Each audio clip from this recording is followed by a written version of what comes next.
Bhavnagar tennis association દ્વારા 3 દિવસીય lawn tennis સ્પર્ધાનું આયોજન 125મી વધુ ખેલાડીઓએ ભાગ લીધો।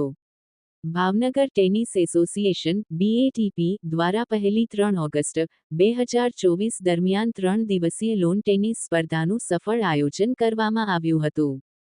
આ સ્પર્ધામાં 125મી વધુ ખેલાડીઓએ ભાગ લઈને 296 મેચોમાં તેમની કુશળતા પ્રદર્શિત કરી। સાથે ભારત સરકારના ફિટ ઇન્ડિયા પ્રોગ્રામને અનુરૂપ સિનિયર ખેલાડીઓ માટે પણ વિશેષ વર્ગ બનાવવામાં આવ્યો હતો। આ સ્પર્ધામાં 85 જેટલા બાળકો અને છોકરીઓ તથા 40 સિનિયર ખેલાડીઓએ ભાગ લીધો હતો।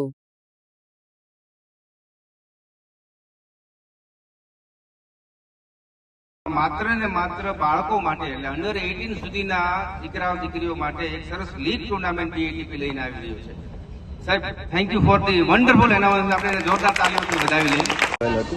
3 દિવસની આ ટુર્નામેન્ટમાં 125 થી વધુ ખેલાડીઓએ ભાગ લીધેલો હતો અને લગભગ 296 જેટલી રમતો રમવામાં આવેલી હતી। SAGના 4 ટેનિસ કોર્ટ ઉપર આ બધી રમતો રમવામાં આવી હતી।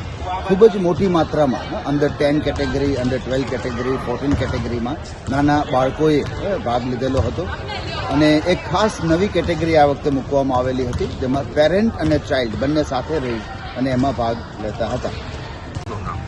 સોહિલ વૈદેહીબા મારું નામ છે અને ભાવનગરમાં BATP અને SAGના સરકાર દ્વારા એક સરસ ટુર્નામેન્ટ કરવામાં આવી છે। જેવું મોટા સિટીમાં એક્સપોઝર બાળકોને નથી મળતું એવું અમને ભાવનગર દ્વારા દેવામાં આવે છે અને હું વુમન્સમાં રમું છું અને મિક્સ ડબલ્સમાં તેમ છે।